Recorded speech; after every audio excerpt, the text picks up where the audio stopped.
Great, now that we've covered getting your account set up and the importance of establishing immediate credibility, let's get into the details of your bio and creating a good cover photo. On Instagram, there are over 100 million posts shared per day, most of them being photos, yet your cover/profile photo is the most viewed photo ever. Follows your username around in comments, likes, follows, posts, and it's one of the first things people see when they land on your profile or feed. You want your profile to properly display who you are on Instagram. If you're a photographer, make your profile picture with you and your camera. If you're a business that sells wallets, maybe put up either a photo of your logo, a photo of one of your wallets, or the name of your company as your profile picture. Regardless, choose a photo that best represents yourself and your brand. So what I use to create a great profile photo is this app right here. So you'll see, it's up on the App Store. You can search for it right there. But I'm just going to get into my phone right now with the screen recording and show you guys exactly what you can do within this app and the different features. Great, so now I'm going to show you on the inside of the app and really different features that you can add, how to get the best tips and all that stuff. So click on the little plus icon. There's only 3 of them. So you'll see the different photos. I'll just do one of my selfies in here. So I'm just going to crop it out real quick.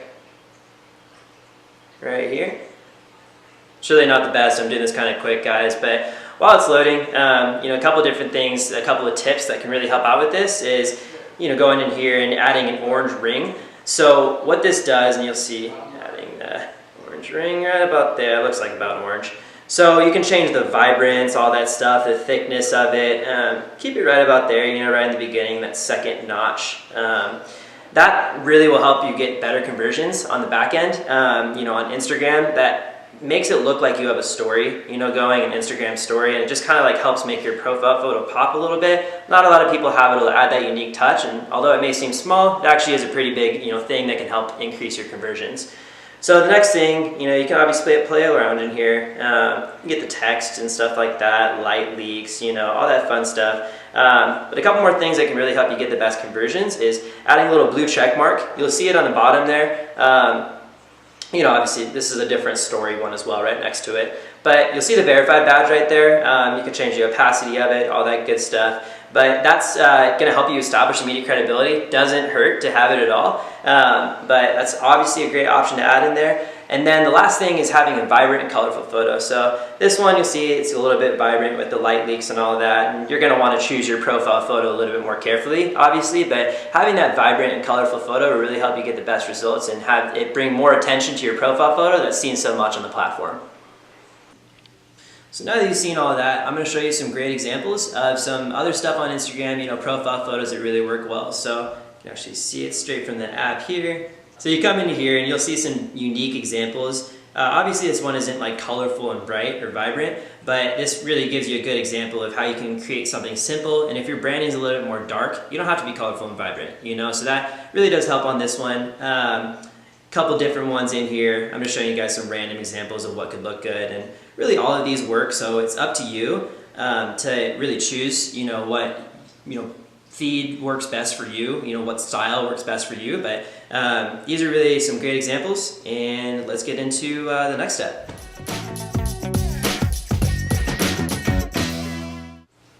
So now that we've gotten your profile photo squared away, let's dive into crafting a killer bio. Now, I really like to split bio crafting into 2 categories, branding and sales. Talk about how to create a successful bio for both. When it comes to business, the absolute #1 goal is to make money in order to keep the doors open. With that, sometimes branding helps to achieve that goal. But whether you're a business, influencer, photographer, or model, whatever, you're going to need to brand yourself. So here's an example of what a good bio should look like. So let's dive into the name first. So in my opinion, the name is a big part of the bio. Now, you can still use your regular name, but this space gives you a little bit of playroom to add a statement attached to your brand. So pick a name that best fits you. Mine, you'll see, is Bankrupt to CEO within 1 year. Right? So that really helps build my brand and credibility, right? And my handle is my name, and then that second thing is basically my slogan, what defines my brand. So that's super important. If someone's landing on your profile, you'll be able to see that instead of their actual name. So make sure you play around with that one and really help define your brand the best, or what people are going to see up front when they look at your profile. Next is the Facebook business brand name. If you're not a business, you don't really have to worry about this line, but it's good to know anyway, so just make sure you choose a good one that brands your name very well on Instagram. Next is a quote that describes you or what you represent on Instagram. This line is completely optional, but it'll give your audience a little bit more insight on you. The next line is your location or where you live.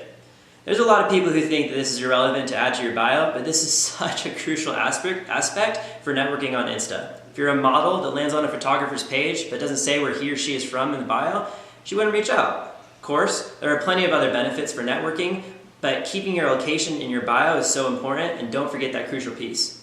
Now for the next line. I'll split it up into two, which is completely fine if you have the room. But for this space, it's perfect to add some of your credentials. If you're trying to grow your account, whether you're an artist, model, gym owner, or whatever, you're establishing yourself as a respected authority in your audience. With that being said, a few credentials help establish that.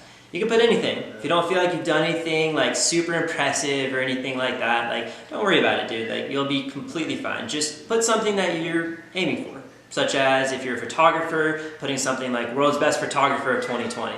It may take you a bit of time to learn that and work on it, you know what I mean? But you only get one bio on Instagram. You want to make it count. Now with this next line, you'll notice on mine, I added another credibility statement. This is because I'm branding myself as a successful entrepreneur with previous lines, and I know that that'll help establish my credibility, but I'm also growing a business simultaneously. So you want to make sure everything's in a nice, tight format, make sure it looks good and establishes you as what you want to be established as, and make sure you are finding out what works best for you. Which brings us to your next line, your call to action. In my experience, I found that as long as you set the rest of the lines up correctly, then this line is really just used as a placeholder to direct traffic to your link. So you see what I put, grow your Instagram brand and influence with the arrows pointing down. You can really put whatever you want here, like click here now, or whatever you want there with the arrows down. It really helps out to drive that traffic. And other emojis that help with those arrows are the arrow pointing down emoji with the hand, the yellow emoji hand, or as well as the ones you see on mine, the two arrows that are pointing down. Those work great. So last but not least is the link in your bio. If you don't have one, get one immediately. Even if you don't have a website or an offer, you can link to one of your favorite charities or something. This bio link is one of the most underused, powerful tools Instagram has to offer. Needless to say, you're going to want to utilize your bio link. Now, last but not least, is how to add the vertical bio to your Instagram. Now, you can use the entire Evernote, or if you have an iPhone, you can use the notes in your phone. This will allow you to stack your text up and do that vertical, nice, tight thing that I was talking about earlier. You can copy and paste into Instagram's edit profile and bio section. You'll see it up there, edit bio. Instagram only allows you 150 characters in your bio, so if you need to trim off some of your fat, extra text, just make sure it fits, right, in that 150 characters. You can also take out emojis to free up some space as well. So, now that I've taught you how to write a killer bio and the importance of having a captivating and vibrant profile photo, let's dive into Module 3, Content Posting, and I'll see you there.